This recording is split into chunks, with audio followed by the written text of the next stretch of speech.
Hi! Welcome to my vlog! Ang video natin for today ay comparison ng Promil Gold versus Ascenda na parehas na pang 1 to 3 years old. Request nga pala ito ng isa sa mga viewer ko. Maraming salamat po sa tiwalang ibinibigay niyo sa akin para ma-review ang mga gatas na ito. Tulad nga ng dati, ay magbabase ako sa nutrition facts at ang measurement na gagamitin ko dito ay yung per 100 grams of powder. Okay, simulan na natin. Sa carbohydrate, lactose, 2-fucosylactose, lamang ang Promil.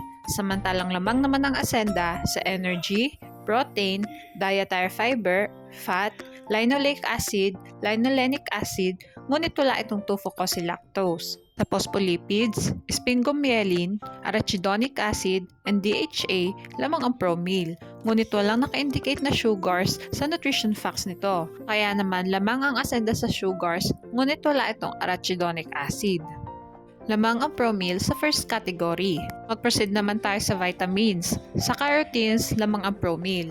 Samantalang lamang naman ang Ascenda sa vitamin A, vitamin D, vitamin E, vitamin K, vitamin B1, vitamin B2, and vitamin B6. Ngunit wala itong carotenes. Sa vitamin B12, niacin, folic acid, pantothenic acid, biotin, and vitamin C, lamang ang Ascenda.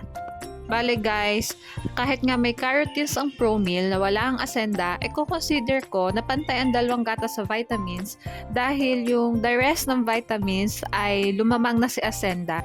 At mag-proceed naman tayo sa minerals. Sa phosphorus, lamang ang Promil. Samantalang lamang naman ng Ascenda sa calcium, magnesium, iron, zinc, copper, manganese, and iodine.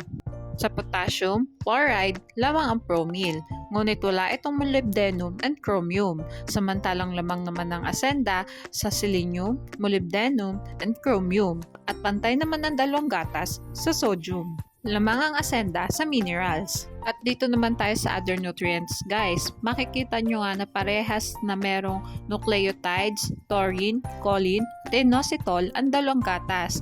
Ngunit walang lutein ng Ascenda at ang Promil naman ay walang L-carnitine and L-arginine. Lamang ang Ascenda sa other nutrients. At mag-proceed na tayo sa last part, iyon ay yung price ng dalawang gatas. Paalala guys, pwede mag-iba ang presyo ng dalawang gatas na ito, depende kung saan store nyo sila titingnan. Lazada ko nga pala kinuha yung presyo ng dalawang gatas na ito. At makikita nyo na magkaiba yung timbang nila. Pero as per my computation, ang pinapataka ng Promil Gold ay 1,619 sa isang kilo, samantalang Ascenda ay 1,752.5 sa isang kilo. Lumalabas na mas mahal ang Ascenda compare sa Promil. Bale, ito na nga yung summary ng vlog ko today. Sa first category, lamang ang Promil. Sa vitamins, tayo ang dalawang gatas. Sa minerals and other nutrients, lamang naman ang Ascenda. At mas affordable naman ang Promil. Basta lagi nating tatandaan, pumili ng gatas na hiyang sa bata.